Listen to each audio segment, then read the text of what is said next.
Hello, hello. Welcome to the third episode of the Vast Podcast. My name is Parker Bodenhazen. I'm here with Braylin Selvig today. Braylin, if you want to introduce yourself, tell what you're all about, how long you've been in video. Sure. So, again, my name is Braylin, and I've been in video for about 4 years now.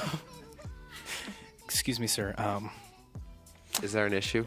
No. I've been in video for about 4 years now, and I'm working with my partner. I'm working with my partner Justin on an esports documentary focused in Las Vegas called GG Well Played, a Las Vegas esports documentary. I haven't really worked on a ton of videos. I've been more broadcast focused. But this podcast is, I guess, another way for me to delve into more video stuff aside from our little documentary we're doing. Great. So I understand with this documentary, you do a lot of outside filming. You have to make a lot of connections. You have to talk to a lot of people. So I sort of want to talk to you about, the process for doing that, what you have to know, what new people need to know, and what the whole process is. Yeah. So it might be a little intimidating at first, but finding a place to shoot and talking to people is not as hard as you think. You just got to get some guts.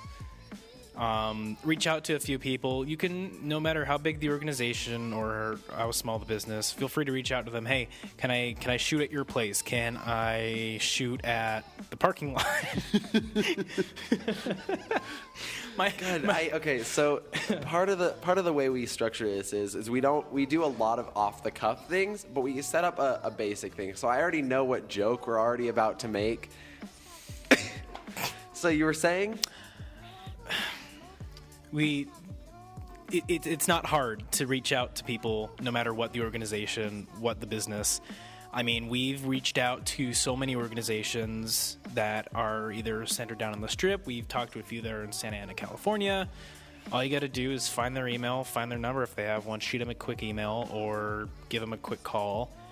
Sometimes they don't respond. Don't get discouraged if they don't respond. We've called and emailed like 10, 15 different places, and we never got anything back. I went into a really, really sad state for an entire week because they never got back to me, and I felt like I was doing something wrong. And then Justin said I was a failure. And it's Justin. And I cried a little bit. But so once these people respond to you, once they say, yeah, you're good to film, what's your process there? From there, know ahead of time what you want to do. If you want to go and shoot a short film, right, and you need a running scene over at someone's parking garage or inside of someone's restaurant, let them know ahead of time. Tell them your ideas. Hey, I, myself, a cinematographer, want to go to your place, a well-established restaurant down at the Strip, and would like to film a human body running through the hall through an opening and sliding piece of glass known as a door for a recording. So do you always have to be so descriptive? Yes. And why is that? Okay, not that descriptive. You do need to be pretty descriptive at some points because there are some, you might run into laws or regulations, or you might make customers angry if you're filming in a public place. Let them know kind of step by step what you plan on doing there. When you get there and you realize that something's not going to work out because it's windy or it's cloudy or it's raining and you still are able to shoot, let them know, hey, there's a quick change of plans. We're going to have to do something else. Is that okay? And then, 9 out of 10 times they're okay with that. Right. So do you have any examples of things that you could, pitch to people? I know you mentioned the running through the glass door. So we had a tournament that we filmed about 2.5 weeks ago over down at Millennial Esports. It's on Fremont, and we just straight up asked, hey, can we just film your tournament? We need to film players. We need to film people actually playing the game, your venue, maybe interviews if we're able to. It was really busy, so we never got interviews there.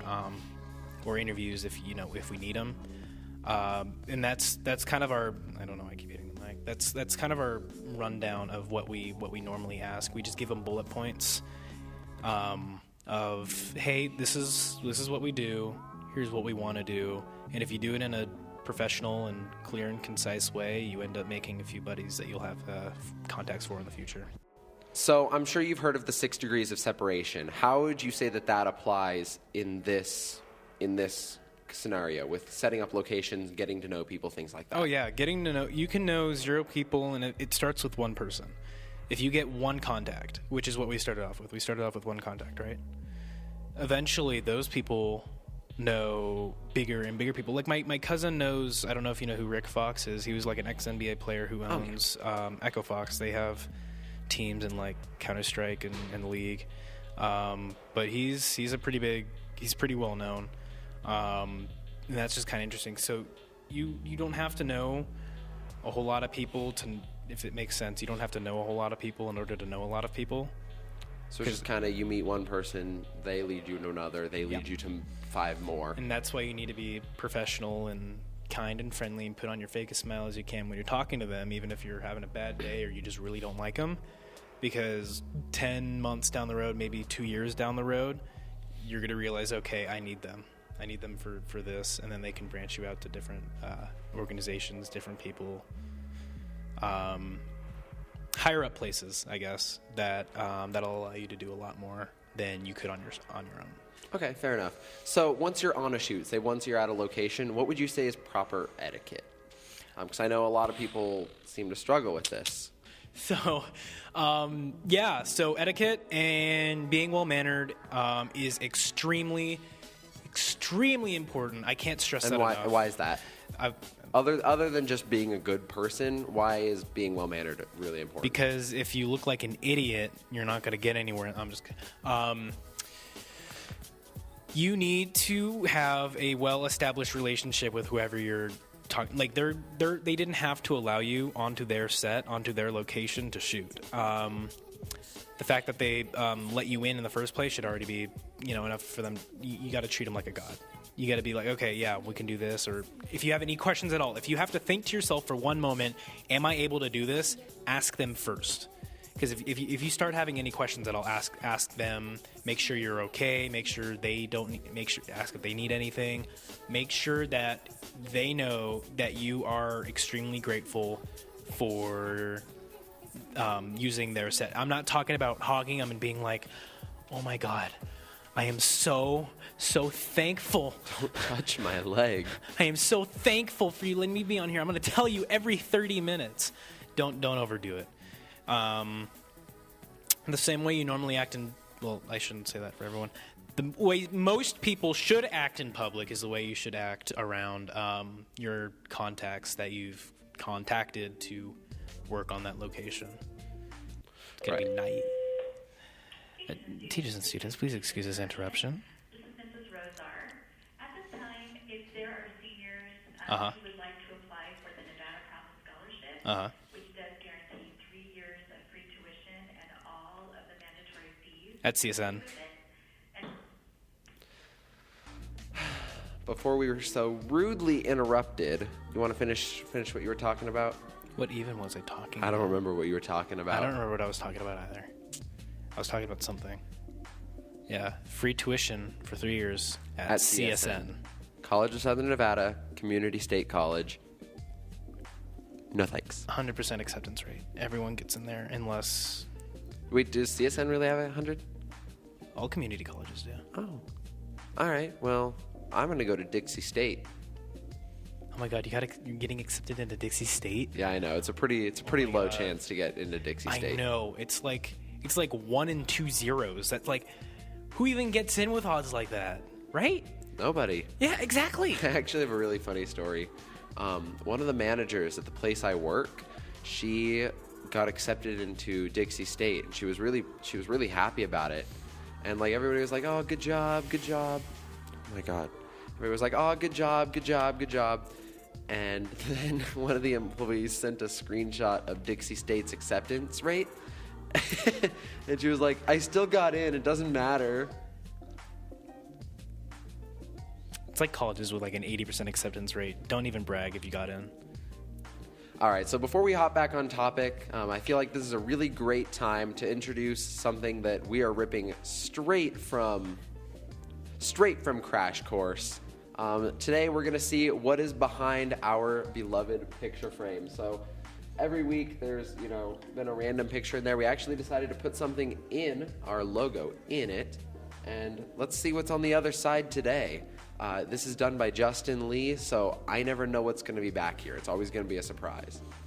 It's Jesus the Messiah. Wow. And you have Mary Magdalene down there.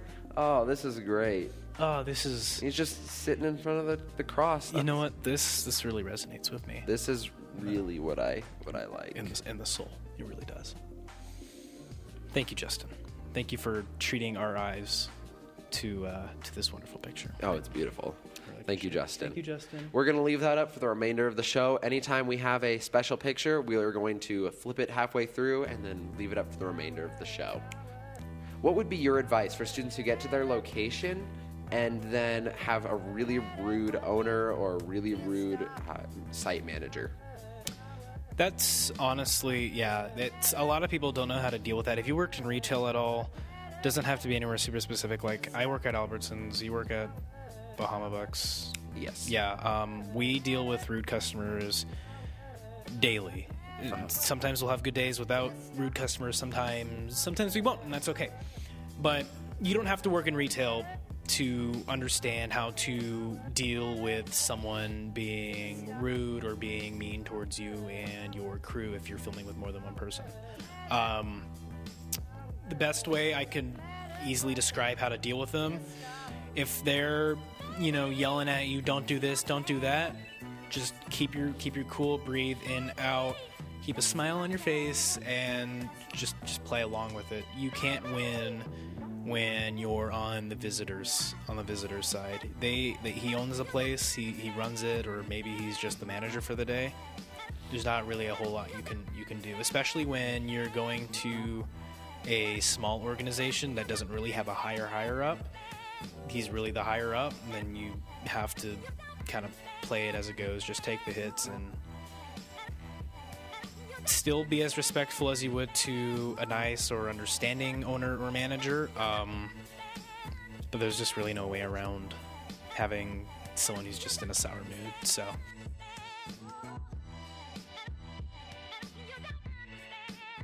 But yeah, what I was just demoing there while Parker was checking the camera is what your footage could look like if your partner does not realize that the mic is off. At the same time, you could bring your other buddy, let's say you're filming, right? So you're done filming, you give your buddy the SD card, and he goes home and he puts it in and he accidentally formats it, even though it gives you a prompt. Or if he takes the SD card home, sets it on his desk, and then his mom lets his dogs in his room and the dogs chew up the SD card. It's not my fault. It's absolutely your fault. The SD card was out of view of the dogs. There was no way they could have gotten it. Like, if it was on the floor, I completely understand. If it was on my bed, because my bed's on the floor, I completely understand that too. Like, then in that, I would consider that. But where was it? It was on my desk. It was like towards the middle of my desk. I didn't see them getting up because they were like, imagine like this mic is being my mom right here. I'm on this other side. She's talking to me, right, from here to here. The dogs were behind her, and that's how they're not allowed in my room for that one reason. They just eat everything. Mm-hmm. But yeah, choose your crew carefully, because you never know what they're gonna do when you're not looking, and then you realize, oh, I made a terrible mistake. These people are stupid. They're idiots, and then your entire film project's kind of. Basing off of that, Braylin was actually supposed to be the co-anchor of this podcast every single week. I fired him. He didn't fire me. To set the record straight, his capstone period was not in the rest of our capstone period. He's the room next over. He's lying. I fired him. I was talking to Justin, and we decided that we wanted to make the original plan was for Justin and I to work on our esports documentary. And we were going to work on an esports documentary and the podcast, but then I realized that that's a lot to do. I think that's all we have time for today, Braylin. Thank you for coming on. No problem. It was a pleasure, I think. I know. It was a pleasure. That's going to wrap up the third episode of the Vast Podcast. If you guys want to watch more, go ahead and give this video a like and subscribe. Go ahead and go to vastlv.com. If you'd like to be on the Vast Podcast, go ahead and email Parker at vastlv.com. Are you okay? Yeah, fine. Don't worry about me. I'm sorry to interrupt your little outro. I'm sorry, your big outro, because this is a.